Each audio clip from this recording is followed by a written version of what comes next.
வெள்ளை கத்திரிக்காய் வந்து இப்போ வந்து விதைக்கு விட்டு பறித்ததுக்கப்புறமா வந்து ரொம்ப பெரிய கத்திரிக்காய் ஆக மாட்டேங்குது, சீக்கிரமாக பழுத்துருது.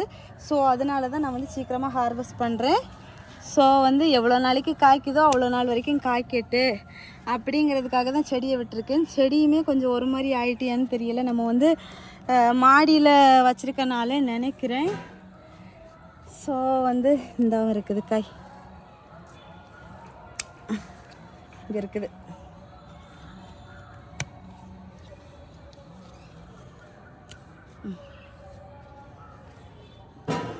எவ்வளோ வெள்ளை கத்திரிக்காய் கிடச்சிருக்குது.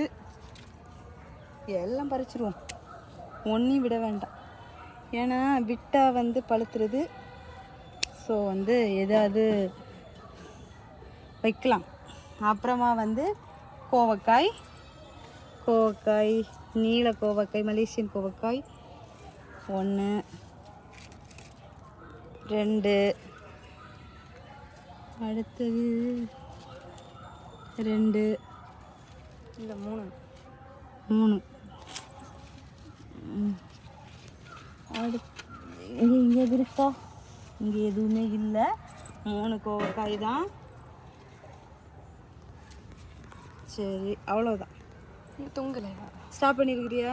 அடுத்தது ஒரு வெள்ளை கத்திரிக்காய், அதுக்கப்புறமா வந்து பறி கத்திரிக்காய்,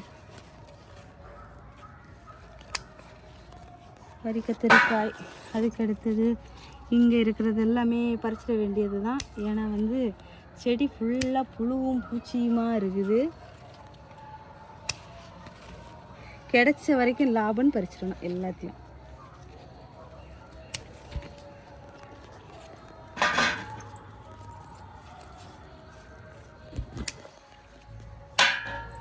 அதுக்கு அடுத்தது வந்து வழுதனங்காய்.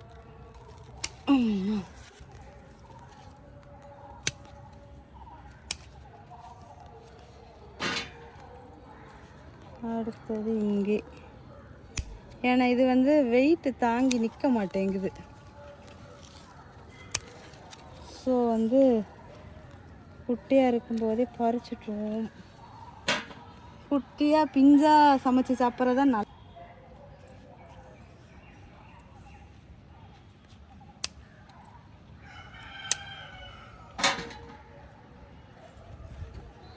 எங்கெல்லாம் காய்ச்சிருக்குப்பா.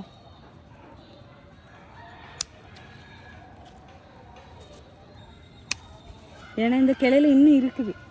இதை பறிச்சாதான் அடுத்து உள்ளதெல்லாம் ஓரளவு காய்க்கும். செடியே வெயிட்டு தாங்காமல் சரிஞ்சிரும். எவ்வளோ கிடச்சிருக்கு பாருங்க. அதுக்கு அடுத்தது வந்து தக்காளி பழம். இதுக்கு நமக்கு வந்து கத்திரி அவசியம் இல்லை, கொஞ்சம் தான் கிடைக்குது. இருந்தாலும் நம்ம தோட்டத்தில் கிடைக்குது அப்படிங்கிறப்போ ஒரு ஹாப்பினஸ் தான் கிடச்சிருக்குது. அடுத்ததாக வந்து இங்கே வளர்ந்து வந்து ஓரளவுக்கு வளர்ந்துட்டு, இது வந்து இது ஒரு மாதிரி கோணிட்டு போகுது, அதனால தான் பறிச்சிருக்கு, நீளமாக போகலை. ஸோ வந்து அடுத்து வர பூ வந்து நல்லா வரும்ல அப்படிங்கிறதுக்காக பறிச்சிருக்கேன். இனி வந்து அடுத்தது வந்து கோவக்காய் பறிக்க போகலாம். இது வந்து சின்ன கோவக்காய். நம்ம ஃபஸ்ட்டு பறிச்சது வந்து பெரிய கோவக்காய், நீளமாக வருது. ரெண்டுக்கும் வித்தியாசம் காமிச்சு தரேன். இதுக்கு முன்னே ஃபஸ்ட்டு அது ஹார்வெஸ்ட் பண்ணும்போது வித்தியாசம் காமிச்சு தரணும்னு நினச்சேன். ஆனால் வந்து காமிச்சு தர முடியலை. இதெல்லாம் நம்ம சாப்பிட்றதுக்கு தான். ஏன்னா நம்ம கண் தப்பி மட்டும்தான் விளைய விடுவோம். கண்ணுக்கு எட்டியதெல்லாம் வந்து நம்ம அப்போ பறித்து சாப்பிட்றணும், செடியிலலாம் விடக்கூடாது. கோவக்காயில் வந்து சாதா நார்மல் கோவக்காய் வந்து இப்படி கட்டையாக தான் இருக்குது, குண்டாக இருக்கும். இது வந்து நீளமாக இருக்கும். ஏன்னா கொஞ்சம் கூட குண்டாகவும் கொஞ்சம் கூட நீளம் ஆகும். ஆனால் வந்து நம்ம இந்த ஸ்டேஜில் வந்து பறிச்சிட்டோம். ஸோ இதுதான் இதுக்கும் உள்ள வித்தியாசம். இன்னும் ரொம்ப வித்தியாசம் தெரியணும்னா இங்கே பாருங்கள், இது பிஞ்சு இந்த பருவத்தில் இருக்கும்போது இப்படி குட்டையாக இருக்குது, இது நெட்டையாக இருக்குது. இதுதான் இதுக்கும் வித்தியாசம். டேஸ்ட் வைஸ் ரெண்டுமே ஒரே மாதிரி தான் இருக்குது. ஆனால் இது வந்து கொஞ்சம் விளைஞ்சதுக்கப்புறம் சாப்பிட்டோன்னா அந்த அளவு டேஸ்ட் இருக்காது. இது கொஞ்சம் நல்லா பெருசான பிறகு சாப்பிட்டாலும் அதே வெள்ளரிக்காய் டேஸ்ட்டில் தான் இருக்கும்.